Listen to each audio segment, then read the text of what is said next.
میری ماں شیعہ وہ قوم ہے جس کو عالم اسلام کا متفقہ فیصلہ کہ شیعہ اسلام سے خارج ہے، شیعہ کافر ہے، شیعہ صحابہ کا دشمن ہے، شیعہ قرآن کا دشمن ہے، شیعہ محمد صلی اللہ علیہ وسلم کا دشمن ہے، شیعہ جو ہے خلفائے راشدین کا دشمن ہے۔ میری ماں اگر کوئی آدمی مسلمان بنتا ہے، کلمہ پڑھ کر مسلمان ہوتا ہے، شیعہ ہوتا ہے، صحابہ کو گالی دے کر شیعہ ہوتا ہے، ابو بکر کو جہنمی کہتا ہے، عمر کو جہنمی کہتا ہے، میری ماں عائشہ صدیقہ رضی اللہ تعالیٰ عنہ کو قطیہ علیہ باللہ ثم علیہ باللہ ایسے الفاظ سینے پر پتھر رکھ کر کہہ رہا ہوں۔ آج ہم دیکھتے ہیں میری ماں کہ تو نے اسی اولاد کو جنم دیا کہ جب 10 محرم ہوتا ہے تیرے بچے کالے کپڑے پہن کر، یہ شیعہ جو کتے ہیں، خبیث ہیں، اسلام کے دشمن، مسلمان کے دشمن، میری ماں تو نہیں جانتی، یہاں آئے ہوئے حضرات آپ نہیں جانتے، آج یہ سمجھ رہے ہیں جو ہے رضا خانی ایک فرقہ، دیوبندی فرقہ، جماعت اسلامی ایک فرقہ، تبلیغی ایک فرقہ، تو شیعہ بھی ایک فرقہ ہے۔ میرے بھائی شیعہ فرقہ نہیں، شیعہ کافر ہے، شیعہ فرقہ نہیں، شیعہ صحابہ کا دشمن ہے، شیعہ فرقہ نہیں، شیعہ وہ ہے جس نے اللہ کے امریکہ تو آج اور کل نے قرآن کے مقابلے میں جھوٹا قرآن گڑا، یہ شیعہ وہ ہے جس نے سینکڑوں سال پہلے نبی کے قرآن کے مقابلے میں جھوٹا قرآن لایا تھا۔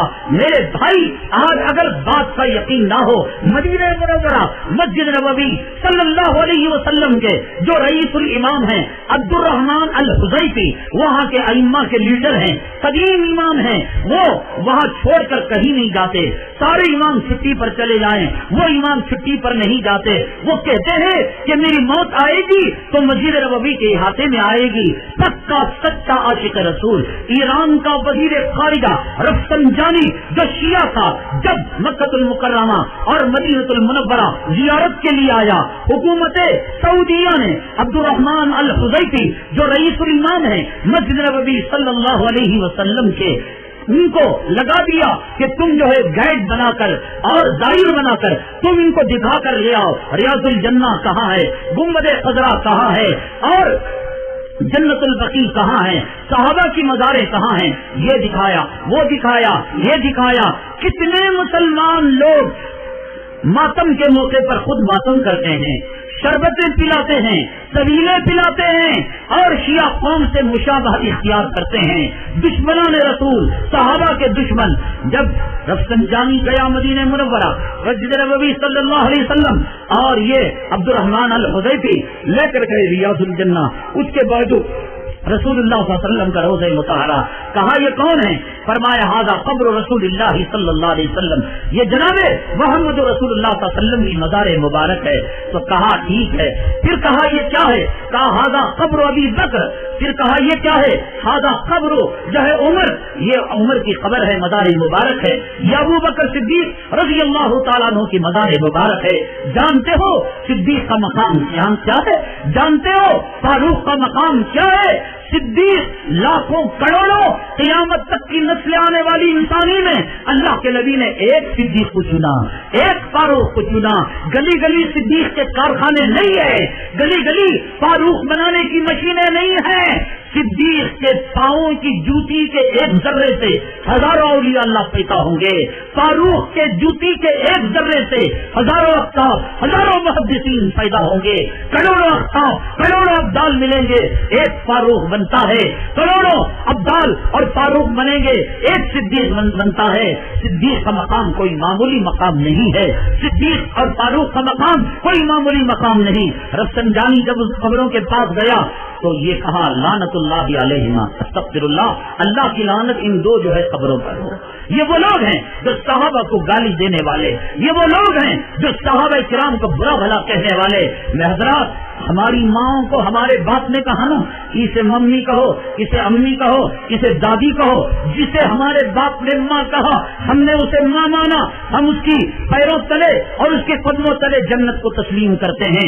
اور جسے اللہ کا قرآن کہا کہ ان کی بیویاں تمہاری مائیں ہیں، وہ ان ماؤں کو گالیاں دیتے ہیں۔ اما عائشہ صدیقہ رضی اللہ تعالیٰ عنہ کے بارے میں ان کی کتابیں، خمینی نے جو کتاب لکھی کشف اسرار، اس کے اندر انہوں نے دیکھ لکھا، کیا لکھا دیکھو، اما عائشہ صدیقہ رضی اللہ تعالیٰ عنہ کے بارے میں۔ اور اسی طریقے سے غلام حسین نے اپنی کتاب کے صفحہ 250 کے اندر لکھا، الیاذ باللہ ثم الیاذ باللہ، میرے کہنے کا مقصد یہ نہیں کہ اس قوم کا گالیاں دی جائیں، اس محلے کے بہت سارے لوگ ان کی بیٹیوں سے محبتیں کیا کرتے ہیں، لو کر لائن مار کر شادی کیا کرتے ہیں، گوری چمڑی جو شیعہ کی کٹیا لڑکیاں ہیں جو مدعا ہزاروں مرتبہ کیے ہوئے ہیں، جن کے یہاں ٹیمپرری نکاح کیا جاتا ہے، شریعت کے اندر ٹیمپرری نکاح حرام ہے، شریعت ٹیمپرری نکاح کو اور شریعت عارضی نکاح کو زنا کہتی ہے، ایسی گوری چمڑیوں سے نکاح کر لائن مار کر شادیاں ہزاروں امت کے افراد کر رہے ہیں۔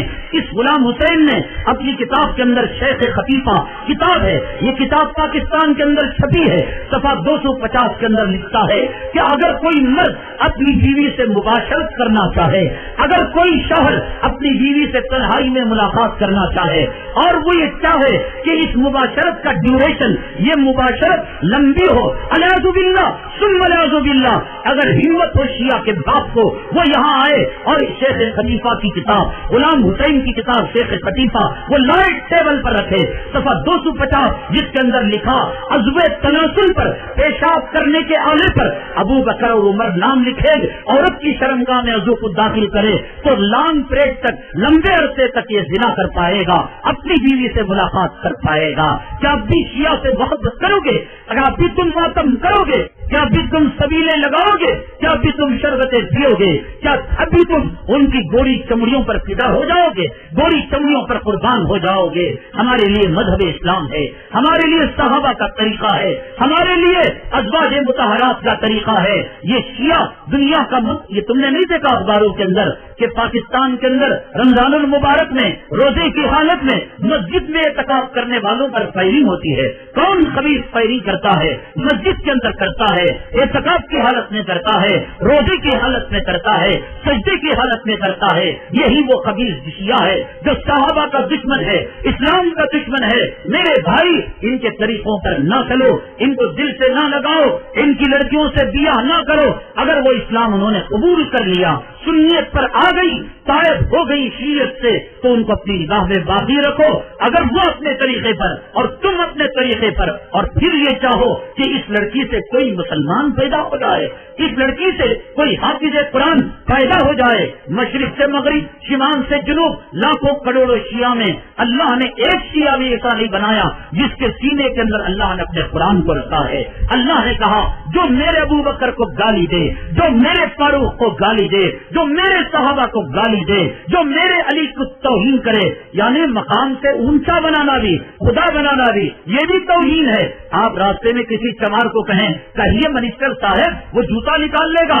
آپ کسی بھنگی کو کہیں کہیے ڈاکٹر صاحب، یہ بھی تو توہین ہے۔ حضرت علی کا جو مقام تھا اس مقام کو بڑا کر پیش کرنا، خدا کا مقام دینا، نبی کا مقام دینا، رسول کا مقام دینا، یہ بھی تو ایک قسم کی توہین ہے۔ تو میرے بھائی نوجوان، ان گوری چمڑیوں پر فدا نہ ہو، ان کے رسوم، ان کے رواج کو گلے نہ لگاؤ، محبت نہ کرو۔ یہ جھوٹا قرآن امریکہ کے بش نے آج بنایا، سینکڑوں سال پہلے حضرت مولانا منظور نعمانی رحمت اللہ علیہ، اللہ ان کے قبر مبارک پر رحمتیں برکتیں نازل فرمائے، انہوں نے کتاب کو لکھا۔ میرے بھائی حق نواز جھنگوی کو کس نے شہید کیا؟ مولانا ضیاء الرحمان فاروقی کو ان کے اوپر کس نے گولیاں برسائی؟ آج ایشیا کے اندر بڑے بڑے علماء کی پگڑیاں آج کون اچھال رہا ہے؟